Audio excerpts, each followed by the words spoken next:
Attention, everyone! Before we get started with our fundraising event, let's take a moment to honor and recognize the person who made this charity project possible. The woman of the hour. The reason for the season. Please welcome the president of Mutya Charities, Miss Charo Chantal Schwartz.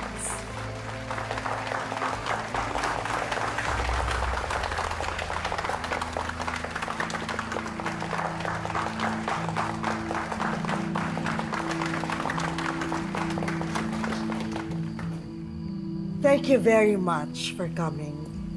To my new friends and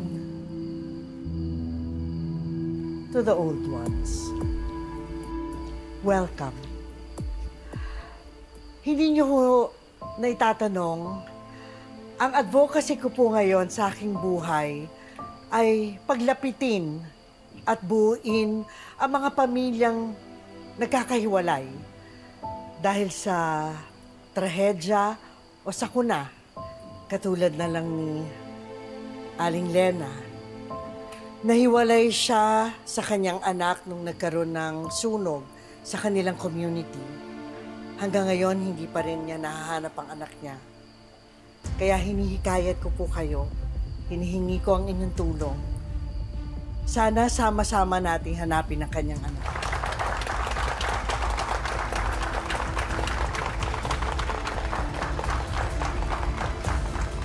Thank you very much for coming. At maraming salamat po sa contribution niyo, ha? Okay, well, thank you. Thank you. Thank you, ha? Thank you very much for coming. Enjoy the rest of the evening. Thank you, ma'am. Asahan ko ang tulong niyo, ha? Salamat to.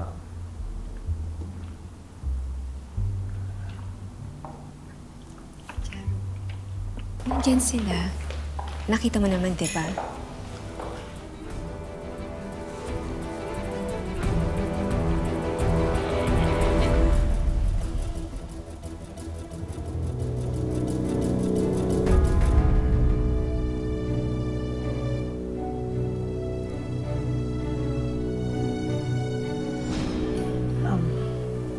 Gloria. You changed with me, Charo. I'm sorry. Hindi ako bumibeso.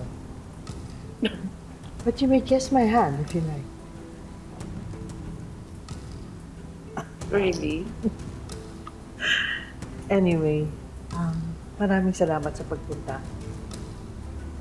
And I've been hearing a lot of things that you do. Good things, I hope. We can keep hoping. Ang galing niyo po magsalita kanina. Salamat, Iha. You are... I mean, Nobody. Let's go. sandali lang. Let's go. Let's go.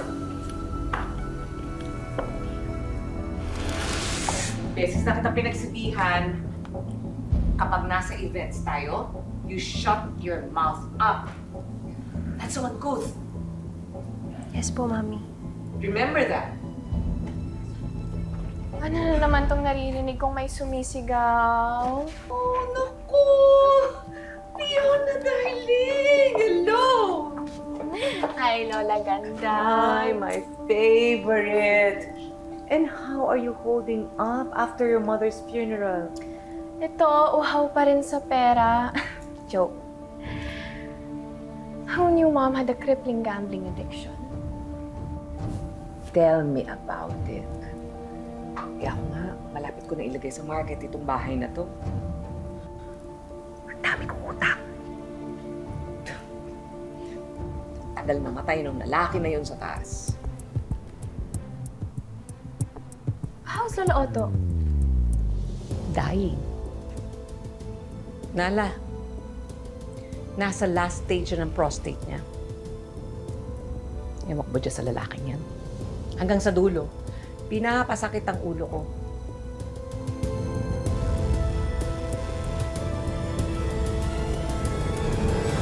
Oh my my gosh. Mas lalong hindi niyo magugustuhan ang narinig ko mula sa family lawyer natin. He told me na pinalagay ni Lolo Otto sa last will and testament niya na kay Lisa mapupuntang bahay na to at karamihan ng shares sa company natin. What? Naku, paagahin ko pa kamatay itong Ano? Lola! Hanggang sa last will and testament? Lola, ano ba? When there's a will, there's a way. Bakit hindi na lang natin papirmahin ni Lisa na yun ng waiver of inheritance? No need to overreact.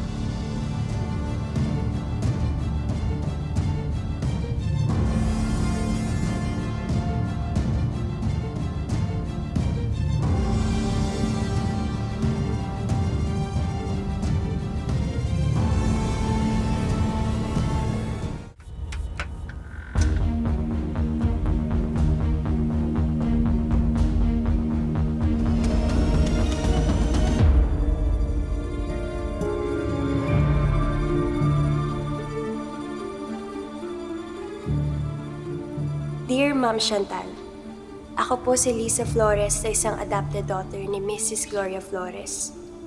Matagal ko na pong hinahanap ang biological mother ko pero hindi ko alam ang detalye ng totoo kong pamilya.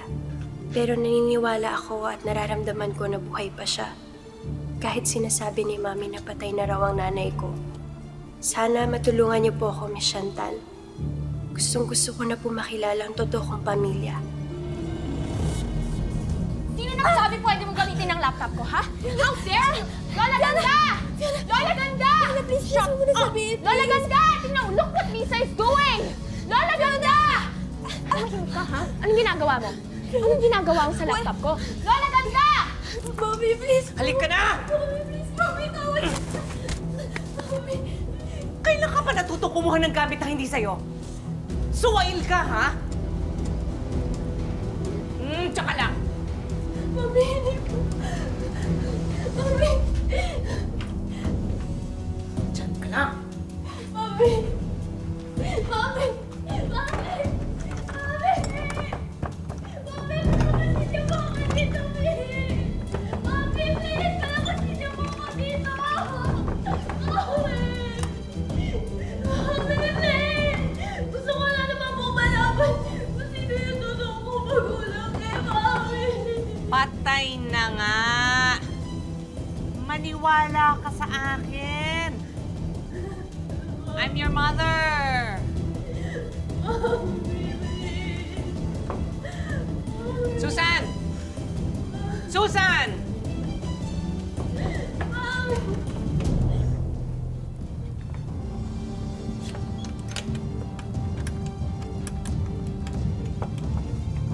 Oh, siguraduhin mo na hindi makakalabas ang babaeng yan, ha?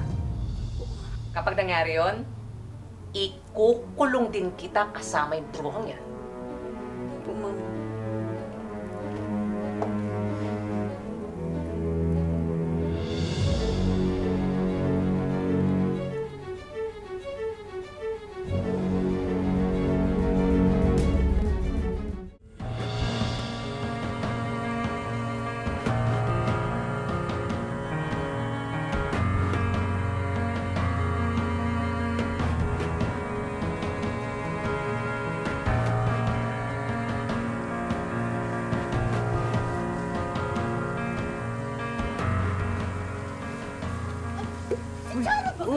Charo! Ang kamukha! Ay, dali mo yan! Ako na. Ayan. Ay, si Charo nga! Ay, oo nga. Ay, Charo. Charo! Aling Tasing, Mamberto, kamusta na ho kayo? Bakit? Uy, ang ganda-ganda mo naman, ano? Charo, ha? Big time ka na ngayon, ha? Iba ka na talaga. Ang ganda-ganda mo ngayon. Hindi naman, ho. Siya nga pala, meron pala ako pasalubong para sa inyo. Salamat. Ay, salamat. Ay, talaga ni Charo, no? Uy, maraming salamat. Kamusta na kayo? Ito pa rin, mahirap pa rin. Dito pa rin kami nakatira. Pa rin kami Di bali, nakatira. meron akong dala para sa inyo. Uy, salamat, Charo. Ayan. Uy, Maraming salamat. maraming salamat, ha? Oo. Kamusta naman? Para sa inyo lahat yan.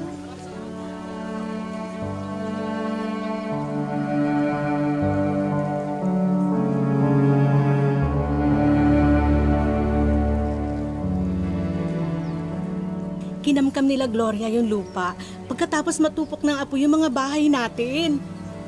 Naalala ko pa nga nung gabing bumisita si Gloria sa bahay ninyo at kinuha yung sanggol mo. Bakit kaya? Teka muna, Aling Tasing. Nung bago ba masunog yung lugar natin, meron ba kayong napansing na lumulutang sa ilog? Nako, mabuti at nasabi mo. Dahil nung lumilikas kami, tanungin mo kung sino ang nakita namin sa tabing ilog. Sino ho?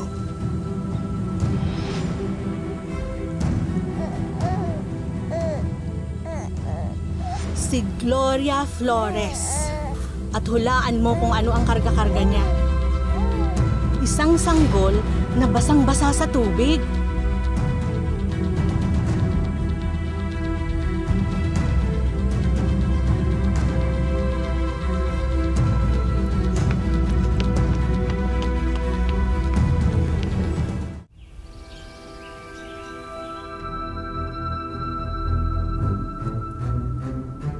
Hinihingi ko ang inyong tulong. Sana sama-sama nating hanapin ang kanyang anak.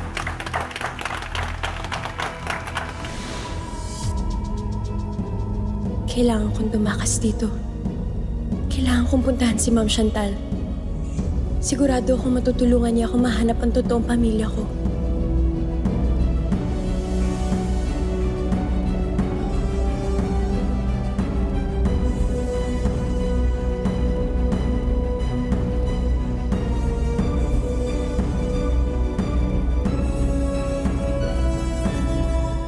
Anita, bukas alamin mo kung sino ang mga kasama ni Gloria sa bahay niya, ha? Kasi pakiramdam ko, tinatago niya ang anak ko, eh. Maraming salamat sa pagsama sa ating istorya sa Tadhana. Nakaka-relate ka ba sa ating mga bida? Nako, i-comment mo na yan para sa iba't ibang kwento na punong-puno ng pag-asa at inspirasyon. Mag-subscribe na sa GMA Public Affairs at YouTube channel. I-click na rin ang bell button para lagi kang updated sa pinakabagong storya ng Tadhana.